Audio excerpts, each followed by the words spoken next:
Hi, this is Tim Little with New Wilderness Adventures here in Colorado, sitting on my deck with Craig Robertson, and he is pastor in Wisconsin. You want to tell us a little bit about yourself?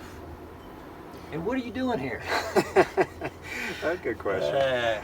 I'm taking a sabbatical, and the elders at New Crossing Church every 7 years make the pastoral staff take a sabbatical for a while. And being from California, my two favorite things were mountains and oceans, and we have neither of those in California or in Wisconsin. So I knew I had to find some mountains, and our mutual friend Rick set me up, and so I'm here meeting with God, hiking the trails. So that's what I'm doing. Yeah, and so I get the privilege of allowing you to stay here with me and get a chance to get to know you. So it's been fun.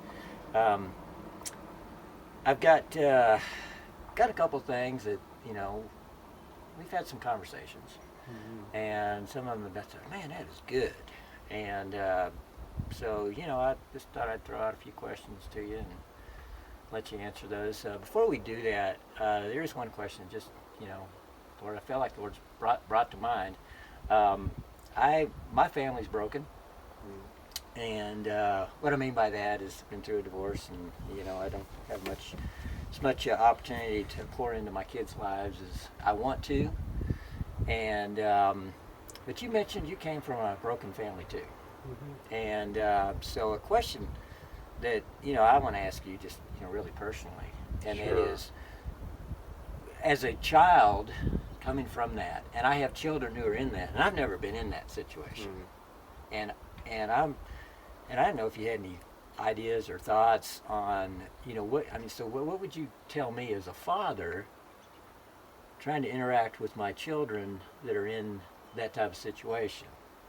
What are some of the things that I can do to father them well? I wish they weren't in it. Yeah.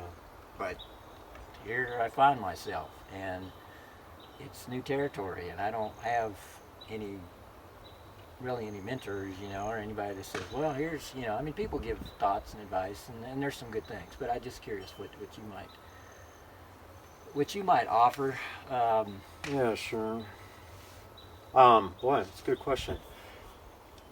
Well, so my parents got divorced when I was 8, and so my sister and I think the first thing was to know that it's not our fault. So just you telling their kids that this isn't on them. This is between you and their mother, and that it's that expression that you just love them and want to be with them. That's the other thing. It's kind of like, well, and that back then, this was a long time ago. It's kind of, my dad only got us every other weekend, and it's kind of like, and so he made it, even though my dad's not a believer in God, he's an atheist, but and you're a pastor. I know. How'd that happen? I know, it's kind of ironic, but so he made it real clear that when we were with him, that we were the focus of our time, together. And so he wasn't working. He wasn't, nowadays he wouldn't be on the phone, his iPhone. Yeah. And so he just made it really clear that we were special, and that he loved us. And so that's important. I think another thing that I took away when I talked to other parents getting divorced is, and this is something that my parents didn't do well, is they kind of vilified the other one. Yeah, it's kind of like it's all their fault. They're this, and they'd tell us, they'd kind of rag on each other, about some of the bad stuff, and they even at one point wanted to bring me into court to almost take sides. and I don't know. I was something in me said I'm not doing that, you know. And so I don't think they would do that nowadays, but I refused, and so No, I could, you I know what could I tell see parents that. is don't speak ill, Hmm. badly of that your children's mother or father, because you think it's positioning you in a better, you know, in their eyes in a better Yeah. place. But all I remember thinking, you know, is less of one of my parents especially was just always tearing down, Hmm. criticizing, and well, my mom and it didn't make me think more of her. It made me think less of her for doing that. And then when I became an adult, I actually had to, you know, even years later, you know, to both of them separately. Hmm. I at one point I had to say, you know, I don't want you talking about my Quit talking mom bad or my about the other. dad. Yeah. You know, Right. you know, I love them. I know they're messed up, and let's just talk about us. Yeah. And so that's one of the things I tell um, parents is don't do that to your kids because that's what my I parents think did to that's me. good. I think I've made a few mistakes in that. Um, every time, and I don't make a try hard, not to make a point. But sometimes, something will be said. I'll say something, and I'll see the reaction on their face, and I'll realize, I just hurt them, Yeah. and maybe I should have couched that a little differently, or maybe I shouldn't have even said that. I mean, it's hard sometimes because it involves the other person. I'm just being real. I mean, and so you go, well, and I don't know what the right way to do it. Sometimes you just deal with the facts. Well, this is what happened. Yeah. And this is what happened in this situation, and I don't agree with it, but you know, she's your mom, and so I know she loves you, I know she cares, and I want you to have a good relationship. And that's the way I've tried to deal with it. Hmm. And I don't know that I've always dealt with it right, but I would just agree with what Well, you're none of saying. us always deal with it rightly. So, well, You thank you for know. that. You know, we mess But up, and you know that's the other thing is just I can't with my own kids. mhm. You know, I've multiple times, even as the pastor, you know, Yeah. I've had to apologize because I've messed up in my parenting, and so Mhm.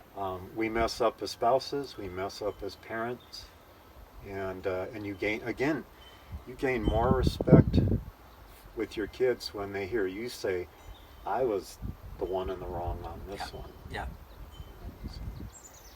Yeah. And that's hard to do. Yeah, yeah, because we want to be the heroes, don't we? We do. And heroes never mess up. Yeah. At least not too publicly. But anyway, Yeah. yeah, and that's anyway. But no, that's good. That's good. And you know, the other thing I would say, Tim, is um, even together, parents, whether together or separated, um, Yeah, your kids are gonna. you can still diss each other, and they are gonna. I'm sorry, I'm interrupting. No, that's They're gonna play one against the other often, yeah, and you got to be careful of that as a parent. I mean, even as two people living in two different whatever. I mean, in a way, we're still both parenting yeah, our children. Hadn't thought about it that way. yeah, and it's true And for Jill and and I. as Yeah, much as you can, it's good if you can work together. Now, my situation, it's very very difficult. yeah, There's not too many things that we agree on, and that just I don't know. It just makes it difficult, and I really don't know how to handle it. I guess I just handle the situation one at a time, and but when you don't agree on parenting uh, styles and things, it's just you just I guess try not to bring it up when they're yeah, around, and of course I don't get a whole lot of time with them, so my interaction is really very very little. Most of my interaction might be me doing a video like what I'm doing right now mm, and just trying to communicate something that's on my heart to them. And whether I get a response right on, I don't know, but it's a one-way communication, kind of yeah, deal. and But it is tough, you know, when you don't get to talk with their parent, their other mhm. parent, and you can't be on the same team and on the same page, and and that makes it extra difficult for divorced parents, and again, it makes it more challenging. Like, well, what do I do if I don't agree with, what the other parent is saying or how they're parenting? Yeah, right, and I don't want to. And again, there's a way in which you can disagree without vilifying them. Yeah, That they're it's gotta wrong, they're bad, and it's more like, Right. well, here's It would here's be- how I would here's what handle it I a little believe and different. how Yeah, I'm I going would to handle it a this. little differently. Yeah, Yeah. yeah. Yeah. Okay. Another question for you. You had some really good thoughts, and you said, "Here's how I know when someone has been healed from a past situation." And I just wondering if you could kind of reiterate that Sure. for me, because I thought that was good. Yeah, and this is true for everybody. I mean, we all get hurt. We all make or we have to own when we make a huge mistake. Which I did. I thought I could do life without God, Mm-hmm. and so I left the house, went on my own, and while in college, just ended up making big mistakes and hurting people actually. And so what I've seen over the years is there's two kinds of people, Christians, and there's Christian, and they all love and believe in God, but some of them, when they talk about their life and their mistakes, you can almost see shame. It's almost kind of head drops. Mm-hmm. And I've made big mistakes, and I'm a loser. Whatever. I'm a bad person, and that tells me that person's not healed from that wound. And so there's the other kind of person who they can talk about their hurts, things done to them, or about their own mistakes, and it's a testimony. The focus becomes God. See, the hurt, wounded person, the person with mistakes and failures, the focus is them. But I listen for, can they tell that story, that bad story, as a testimony of how God redeemed them, Mm-hmm. changed them to be a better person, an image bearer Mm-hmm. of God, or if they're the victims, can they talk about how God's healed them and was with them then and is with them now? And so for my own, testimony, just I recognize that when I talk about that part of my life, or since then, something I've done, if I feel like I vilify myself, I attack myself in the story. I'm just such a jerk, man. Mm-hmm. Or I was such an idiot, and or just I can't talk about focus on God. I'm kind of mumbling here, but if I can't talk about the goodness and greatness of God, who He is in my life, God never expected me to be perfect, And how God's redeemed it. And I like the phrase that Joseph, said, "What Satan has meant for evil, God has used for good." Yeah. And I think being able to see things in that light, or at least being able to say, well, that's where I'm going. I may not be there yet, but Right. I know that God's going to turn this into something good. Man, I Yeah. screwed up in this, and I got this problem, that kind of thing. Yeah. And but owning it, I hear you say, you got to own it. Yeah, Own and your part and in let it. me say that about the perfect part. I mean, God wants us to be perfect as He is, but it's a journey, as you were saying. Mhm. We're on this pathway of becoming more like that. We don't start that way. God's not disillusioned, when we make a mistake and we surprise Him like, "Whoa, I thought you believed in me," and so. I thought you had that one yeah. down. What happened? Yeah. Yeah, and so I know that with myself or somebody, when I hear, anger and hurt or shame, um, then God's got more work to do in them. They're not fully healed yet. from that. But Good. when you can stand up in front of people or to one-on-one and say, man, this is what I did. This is who I was. But and it took a long time. But God not just forgave me, but He also took away the shame. Yeah, I'm guilty of that. But that's what Romans is talking about. Romans 8. It's like, therefore there is no condemnation for those who are in Christ Jesus. That's one of my favorite verses. Yeah. And so Sure feel condemnation. I'm reminded of two stories, and I shared one with you. Yeah. That was when my wife left, and I was devastated. And I think that was Saturday. So Sunday, Monday, on the third day, I was this pastor's meeting, and I'm part of it here locally, and so I went, and I felt like God was saying go. I didn't want to go, and share what's going on. And when I walked in there, I've been going that many for 20 years, never seen this many people there. And I'm like, no. But I felt like God said to, and so I shared what was going on. Yeah. And so that was kind of a humbling experience.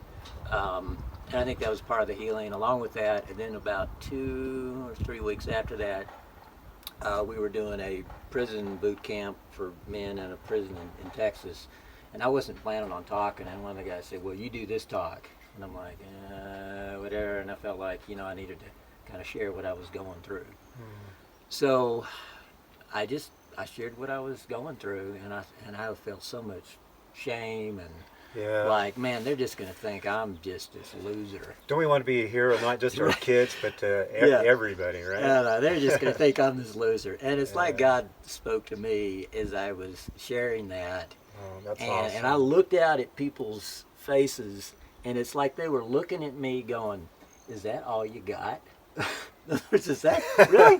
Come on, man. They're probably thinking, boy, I can outdo that one. Yeah, I'm here because I killed somebody. I'm here because of this or that. And you're going, oh, is that all you got? And God just ministered to me, going like, we all got stuff. That's my stuff. You got your stuff, and mine's out in the open now. Of course, so is yours. Yeah. And bringing those things, talk about healing. Bringing those things out into the light, I think, is a step toward healing.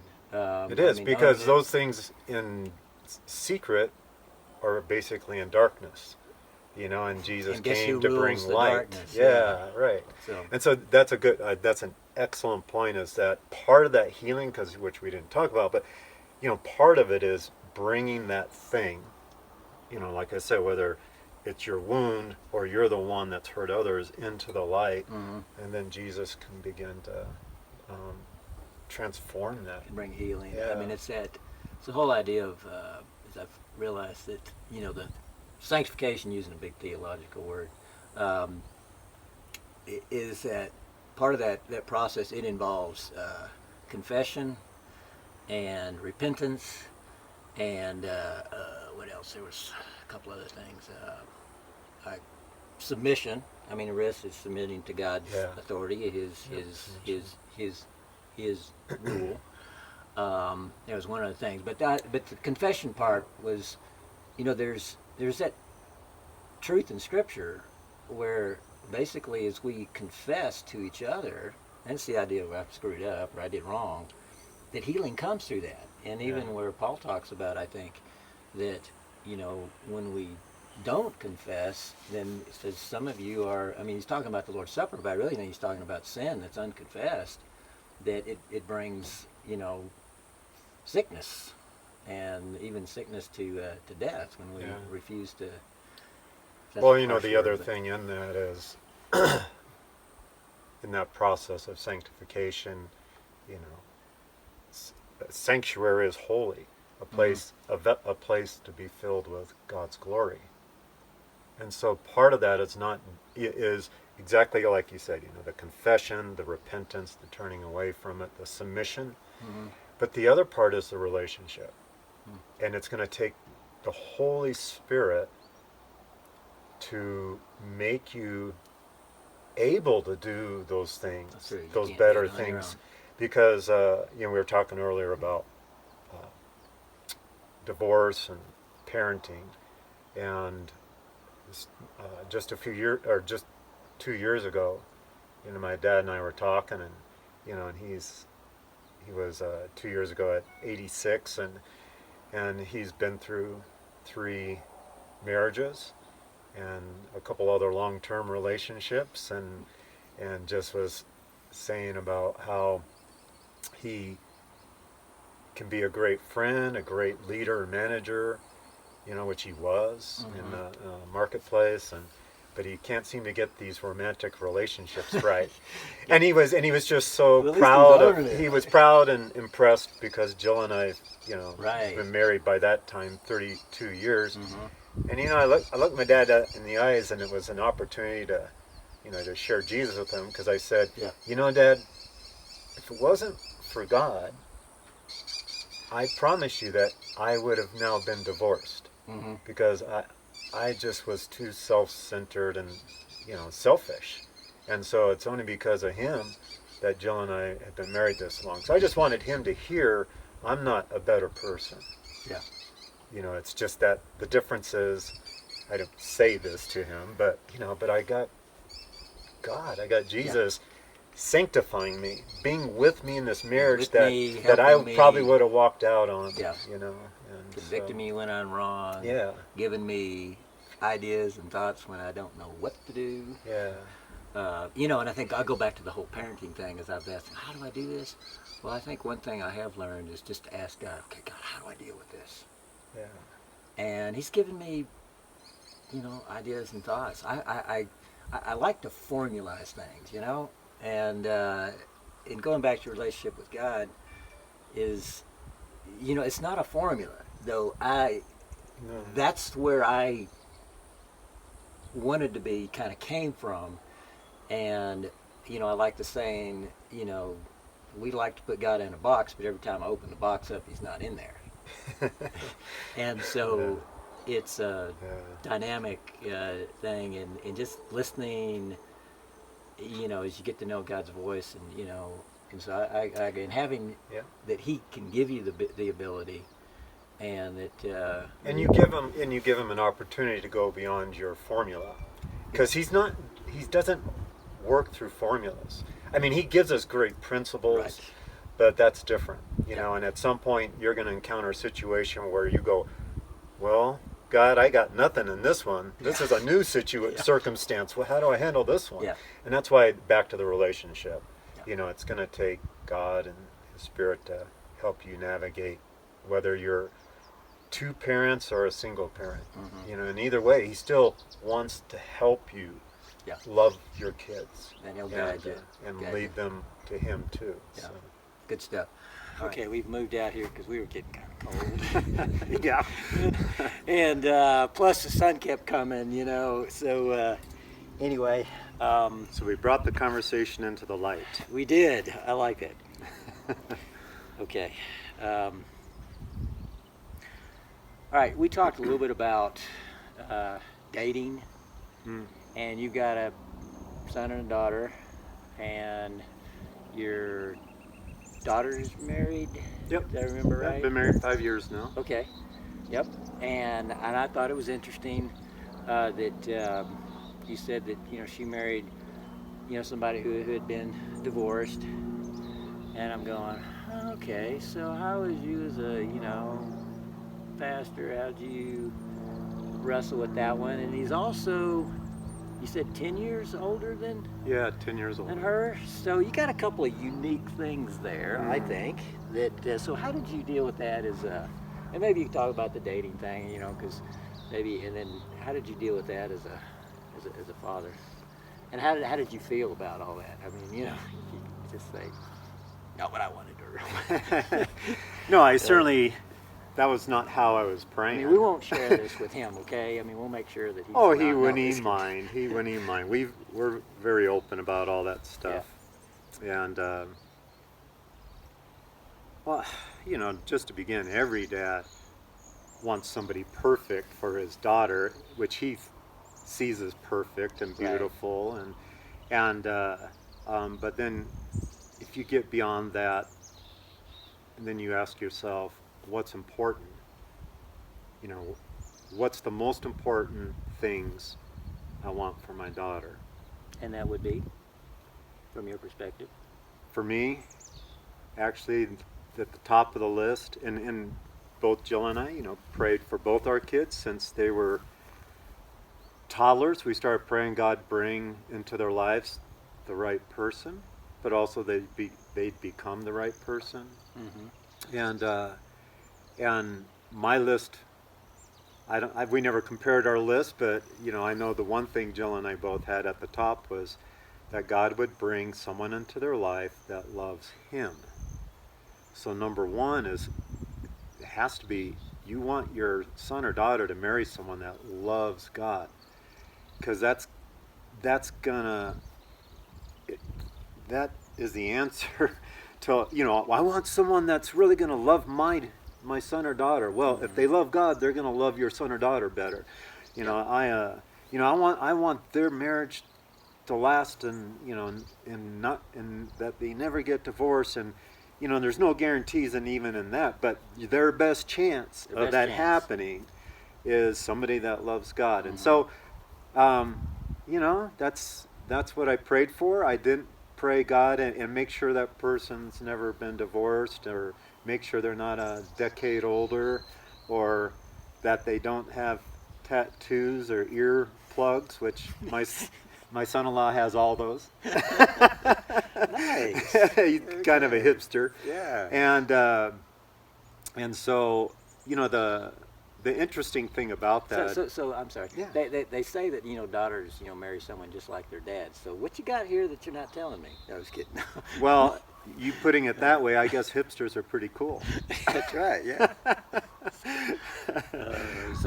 But yeah, in that story, there was an interesting, is because my daughter dated obviously in high school and college, and I got to meet them, and nice guys, but something in me is like, nice guy but not the right guy. Mm-hmm. And so then in her pursuit of schooling, she also was in Portland, where she met Graham, and and Selena is from kind of the Madison area. Graham's from the Milwaukee area, and but they didn't know that, and they met at church in Portland, and I'd never met him, and I just get a phone call from my daughter, and she's, Dad, yeah, I met this guy and at church, and I think he's gonna be calling you, and it's like, okay. And then I get a call, and Graham, it was real cool. He called to ask my blessing for them to date. And nowadays you can't even get a call to get married. You just kind of find out it's a done deal, or they're engaged, and Hey, the wedding's next week. Next week. Yeah. And so so he just, I was thinking, this young man has got a good character, or he's just really good at schmoozing me. And but we had an hour and a half conversation, and even though I never met him like I'd met the others, I always pray, your kids are one of the most important things in your life, and so I'm praying, God, show me, what you think, what's your heart on this. And it just says, when I get to be sitting next to a young man like you and I are sitting here, and he told me everything. He didn't try to hide until after they were married, the divorce. He just opened up his heart on his failings, and but also who he is now, and so by the end of the conversation, I felt the Spirit just saying, this is a young man. And I had not seen his tattoos or you hadn't seen it. or earplugs or you anything just like had a that, and conversation. but it was just like, you know what? How many of us in hindsight would, choose somebody that may not fit our expectations, he's not a disappointment at all. I Mhm. think Graham's awesome, and also, we didn't talk about, well, and I want, my daughter to marry someone that makes lots of money, but let me ask you, if you had the choice of a man marrying your daughter who loves God, or the CEO of a company, what are you going to pick?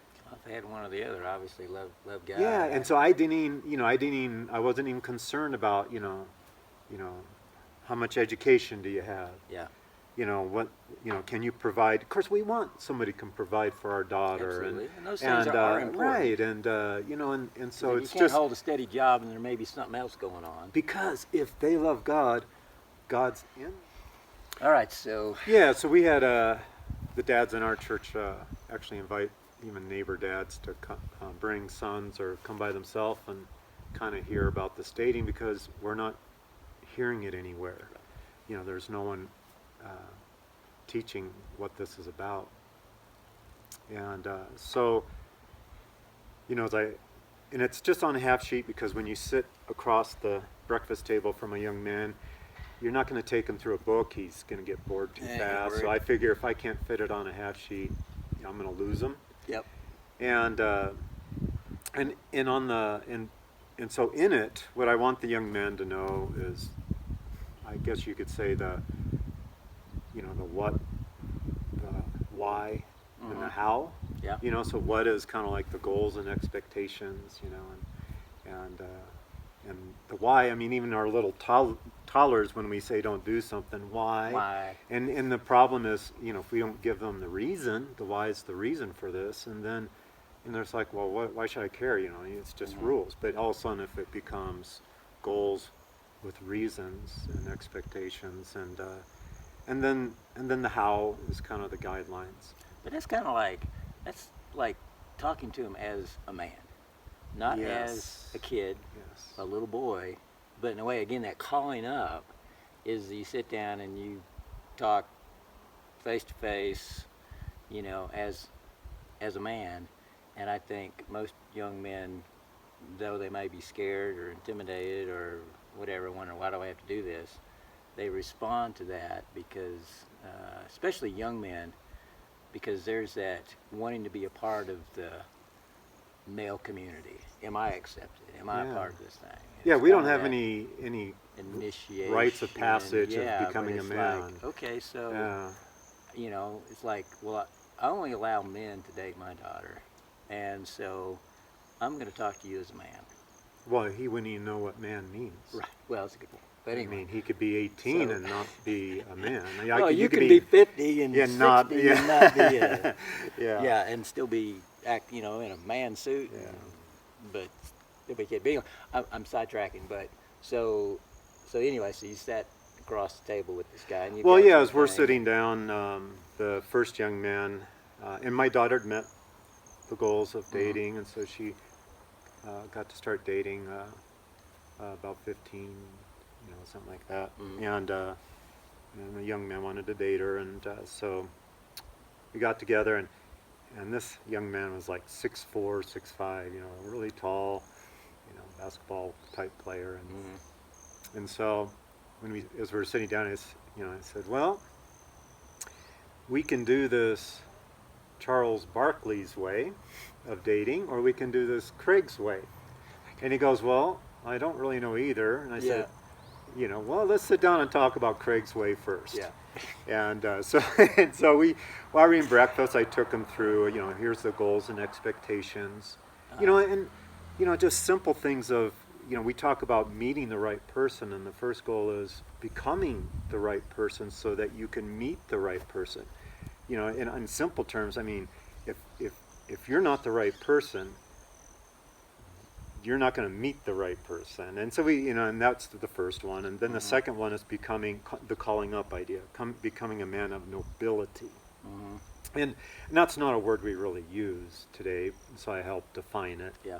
And a man of nobility has good moral qualities and great character.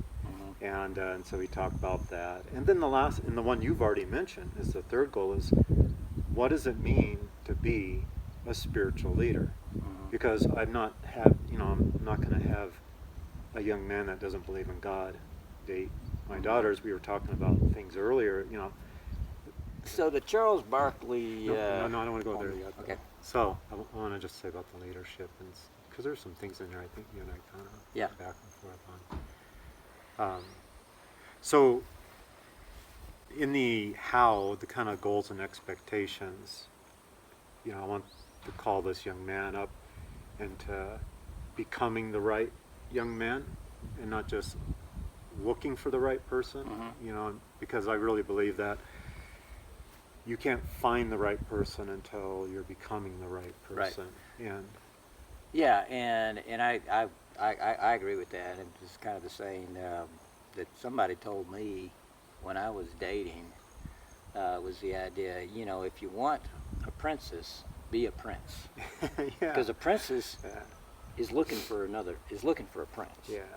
And and I just thought that was so good. But it's what you're saying. Be the person that you want to marry. Is worthy of that person, because someone that is the right person, and if they look at you and they go, "Man, you're a jerk." Yeah. Well, that's your last date. Yeah, that's right. You're cute, but yeah. kind of a thing. Yeah, exactly. And then the idea of calling them up into manhood, and we had video issues, so we're trying to recall some of this stuff. So calling them up into manhood when you sit across from the table with them, talking man to man. I think young men, will respond to that. And then the idea that, you're giving them a vision for what, they, for their future, and how they can impact their future for good through leading, through how they treat. Right. And that's actually one of the goals of spiritual leadership. So I kind of think simply, what are they called up to? Becoming the right person, but the other one's a spiritual leader. Yeah. And we date, usually, if we're honest, young people date for entertainment. Yeah. And because no one's taught them anymore, so it's kind of like that pursuit of happiness. I just, hey, let's go to the movies. Makes me feel let's good. do this. And, I like you. You make me feel, loved. Say maybe from a girl's perspective, from a guy's perspective. It's kind of I feel like a man. I'm hanging around her or whatever. It makes me feel. She makes me feel. I don't know how to describe it. Yeah, but there's another kind of sticking out of the chest is like, hey, you're called to be a leader, Yeah, a spiritual that's right. leader, and a leader is taking someone somewhere. Yeah. They're taking themselves somewhere, but also someone else that's following. Yeah. And so, And guys will respond to that, and that when they're called up to some level of greatness, if I could say it that way. I mean, we really do. I mean, we're gonna go take this on or whatever, and guys like, they might be a little timid. I like the visual picture of, they might kind of window shop a little bit, kind of like, but there's something inside of them that says, yeah, I want it, and so they need to be challenged up, and that's what you're doing through this dating. And the spiritual means, God needs to be a part of that dating, right? And so I want them to hear that they are leading this young lady closer to God. Yeah. It's not just who they are, but it's also how they're helping her understand who she is in the eyes of God, and that she is beautiful. This is what young women need to hear, is they're beautiful inside and out. And you do that not just telling them that, but by the way you treat them. And so, I want them to understand that God's a part of this, and that they're reflecting through him, hopefully, that this young lady is a beautiful daughter of God. I just thought of this. It's like, like you said, they need to know that they're beautiful on the inside, and you will show that by how you treat them. And I thought, all right, well, so you take a guy, and how does he, he's got his car that he likes. Okay. How does he take care of that thing? Oh, he's going to polish that thing, make sure it's run good, you know, or he's going to park it out way out there where nobody's going to door ding it, you know, whatever. Yeah. You know, you got a nice bike, you got a Harley, you know, you can keep that thing, but you like it polished up, look good, you're going to keep it, you know, right. You know, those type of things. Why? Because you love it. Yeah. You know, I mean, okay, let's just call it what it is. It's not the same kind of love you have for a person, but and you show that love by how you care for it, Mm-hmm. not by what you tell it. Mm-hmm. And granted, you should talk. I mean, Hey, it's if you want to talk to your car, that's fine. Right, yeah. But